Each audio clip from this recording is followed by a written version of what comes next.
Assalamualaikum warahmatullahi wabarakatuh. In this video presentation, we will be presenting on temperate fruit, which is strawberry. So without further ado, let's get started.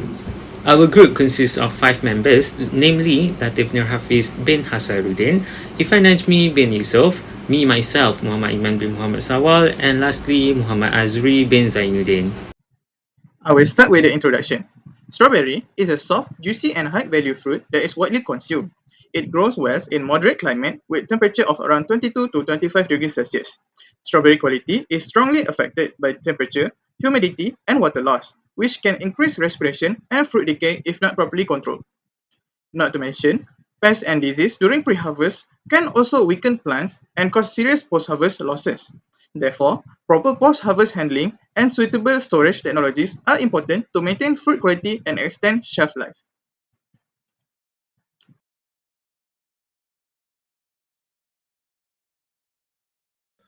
In this presentation, I will explain the physiological development of strawberry from vegetative growth to fruit ripening. The first stage is the vegetative growth stage. During this stage, leaf formation and crown expansion occur. This growth is supported by photosynthesis and nutrient uptake, which provide the plant with the necessary energy and biomass for overall plant growth. As the plant matures, it enters the transition to the reproductive stage. This stage involves flower induction and differentiation. The process is strongly influenced by photoperiod of less than 12 hours and temperature between 10 to 15 degrees Celsius. At the same time, hormonal changes redirect assimilates toward flower development. Next is the flowering and pollination stage. Successful pollination initiates fruit development, marking an important physiological change. During this stage, plant hormone, especially auxin, play a key role by stimulating cell division and cell expansion. Following pollination, the plant enters the fruit formation and development stages. The receptacle develops into the edible fruit, and there is a rapid increase in fruit size. This process involves water uptake and carbohydrate accumulation, which contribute to fruit growth. Finally, the strawberry reaches the fruit ripening and maturation stage. This stage is characterized by changes in color, texture, flavor, and aroma. There is also accumulation of sugar, acid, and volatile compound. At this stage, the fruit becomes more susceptible to pests and pathogens. Next, I will explain about the physiology and biochemical of respiration. Respiration is important in maintaining the membrane integrity and enzyme function of the fruit after harvesting. However, high respiration results to fruit deterioration, where it led to faster softening, decay, and quality loss as the sugar content inside the fruit has been used up. Respiration consists of 2 parts, which is aerobic and anaerobic respiration. Aerobic respiration happens during normal condition, where it will break down glucose to create ATP, carbon dioxide, and water. Meanwhile, anaerobic respiration requires NAD+ to be regenerated using synthesis of glucose, forming 2 ATP and carbon dioxide and ethanol. The ATP will be used inside the fruit to maintain the membrane integrity and enzyme to ensure that the fruit continue to seems fresh. The next part of the presentation is on the effect of ethylene in strawberry. So, what is ethylene?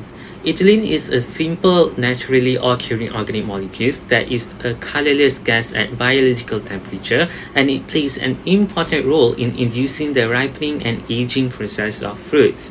However, as according to Gali et al. 2021, the strawberries' transition for fruit ripening are not strictly depending on a substantial increase in production of ethylene. So, what is the role of ethylene in strawberry? Since ethylene presents in low volume with no dramatic burst of ethylene, it influences the quality and development of strawberry. This can be seen as the ethylene level at the green stage of strawberry has relatively higher ethylene, while decreased ethylene during white stage and increased ethylene during red or fully ripe stage. Assalamualaikum warahmatullahi wabarakatuh. My name is Muhammad AZRI bin ZAINUDDIN. Now I will continue for my part, which is chemical changes of strawberry during maturation. In strawberry ripening, which is Fragaria ananasa, There is intense biochemical modification that contribute to improved sweetness, color, flavor, and total desirable palatability of the fruits.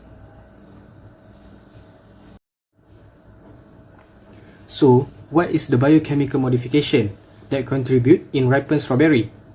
Firstly, I will start with accumulation of soluble sugar and contribution of total organic acid. Strawberry ripening involves intensive biochemical modification that improve sweetness and palatability. Accumulation of soluble sugars, mainly glucose and fructose, increase as fruits progress from green to fully ripe stage. Enhance carbohydrate metabolism during maturation leads to higher sugar concentration in ripe strawberry. At the same time, the contribution of total organic acids, especially citric acids, decrease relatively during ripening.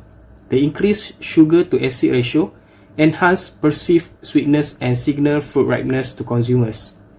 Secondly, the production of anthocyanins.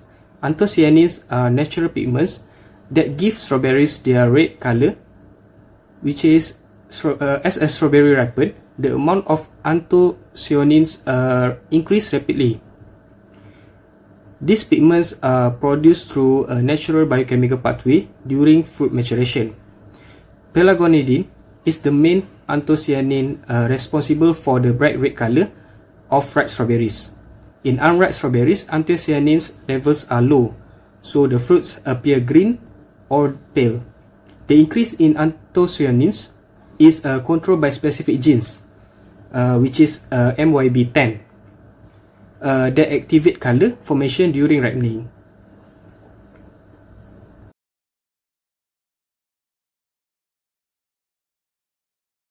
Next is the effect of temperature. Strawberries are sensitive and are closely related to their cultivation environment, especially temperature, as it affects the growth and development. At high temperature will affect strawberry plant by reducing the flower size, increase the flower production with decreased number of carpels. Moreover, the strawberry seed, also known by achenes, in ripe strawberry will also be low despite decline of 1.3 gram of fresh fruit weight for every 1 degree Celsius of increase in the temperature. Lastly, from journal study, it shows that the average fruit weight and total fruit weight plant were decreased by 70% and 80% respectively at 30 degrees Celsius during the day and 20 degrees Celsius at night, as compared to plant grown at 25 degrees Celsius at day and 20 degrees Celsius at night. Hence, it is important to maintain the optimum temperature of strawberry plant at 23 to 28 degrees Celsius during the day and between 5 to 10 degrees Celsius at night. Moving on to the water loss and humidity. Water loss is a critical concern for post-harvest fruit as it significantly gives effect to the quality of fruit, shelf life, as well as the market value. The movement of water through strawberry fruit skin plays a crucial role in many disorders of strawberries, such as shriveling and cracking, as the loss of water occurs mainly at the fruit tissues and leads toward physiological changes and reduced quality. Added to that point, water loss in strawberry is primarily via fruit cuticle, by which the water loss rate is greatly influenced by the thickness of cuticle and characteristic of the strawberry surface.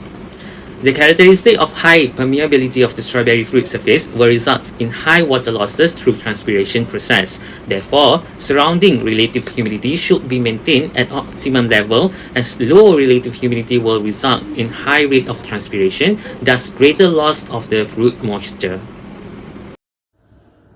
Next, I will explain about the storage temperature that required by strawberry. Strawberries are highly perishable due to a high respiration rate, soft texture, and susceptibility to microbial growth. Optimal storage temperature is between 0 to 1 degree Celsius, which slow respiration, enzyme activity, and transpiration. Low temperature help preserve important quality attributes such as soluble solids and organic acids. Other than that, cold storage suppress post-harvest pathogens, especially Botrytis cinerea, which is grey mold. It can maintaining between 90 to 95% relative humidity at low temperature and can extend shelf life to 7 to 10 days.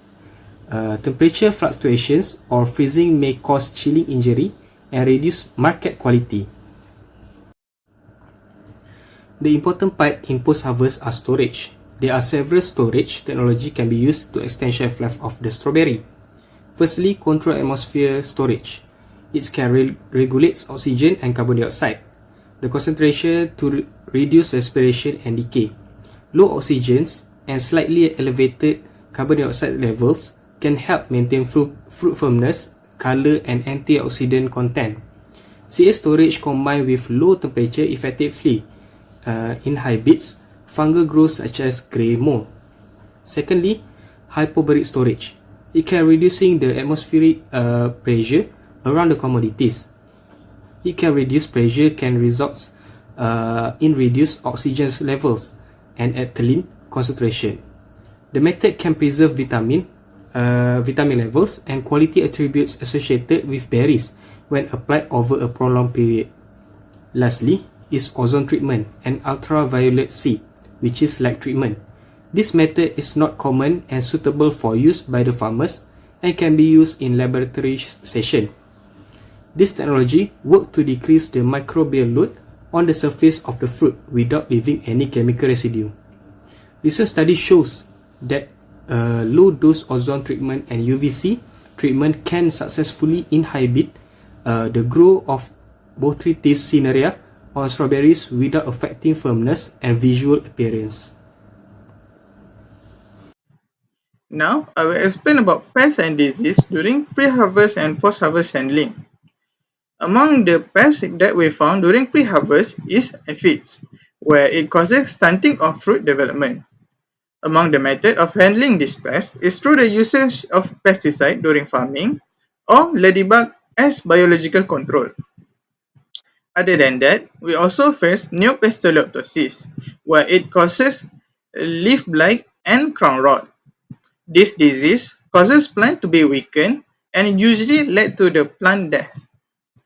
Among the method of handling this disease is through integrated pest management, such as weeding and removal of infected plant. Limited field operation can also help in controlling this disease. Next, I will explain about the post-harvest handling. During post-harvest, we usually face with fungi, such as botrytis cinerea, that usually causes the grey molds. This led to rapid softening and decay towards the fruit during the process of storage and transportation. The method of handling these fungi is usually through cold storage and surface sanitation of the containers and tools. Biological control can also be used, such as the usage of the fungi Debromyces barnesii during storage and transportation. Now, I will briefly explain the harvesting, grading, packaging, and market aspect of strawberry production in Malaysia. Harvesting of strawberries usually occurs 4 to 6 weeks after flowering. Only fully red and ripe fruit are selected to ensure good quality. Harvesting is done every 3 days to maintain freshness of strawberry. During this process, strawberries are harvested by cutting the stem rather than pulling, which help prevent damage to the fruit and plant. After harvesting, strawberries are graded according to Pharma standard. Grading is based on fruit size measured by diameter. Fruits more than 2.5 cm are classified as small, those 2.5 to 3.0 cm as medium, and fruit larger than 3.0 cm as large. Appearance is also considered, where fruit must be uniform in shape and free from defects or damage, ensuring market consistency and fair pricing. Next, proper packaging is essential to protect strawberries during handling and transport. Packaging must be firm and suitable in size, and each package should contain strawberries of the same type and grade. The material used must be clean, hygienic, durable, and protective to prevent damage. Finally, in Malaysia, strawberry are mainly cultivated in highland area, especially in Cameron Highlands. Strawberry production is mostly carried out by small-scale farmers and is marketed mainly to tourists and local consumers, making it an important crop for agrotourism. In conclusion, strawberries are delicate, high-value fruit with short shelf life, and their quality is strongly influenced by environmental and physiological factors such as temperature, humidity, respiration, and hormone regulation. Unlike climate-treated fruits, strawberries do not ripen due to ethylene, but mainly through the hormone ABA, making proper harvesting time crucial. High temperature accelerate respiration and water loss, while low temperature with high relative humidity help preserve fruits' firmness, flavor, and nutritional value. Effective post-harvest practices, including cold storage, improved storage technology, proper grading and packaging under pharma standards, are essential to reduce losses and maintain market quality, especially for small-scale farmers in regions like Cameron Highland, supporting sustainable strawberry.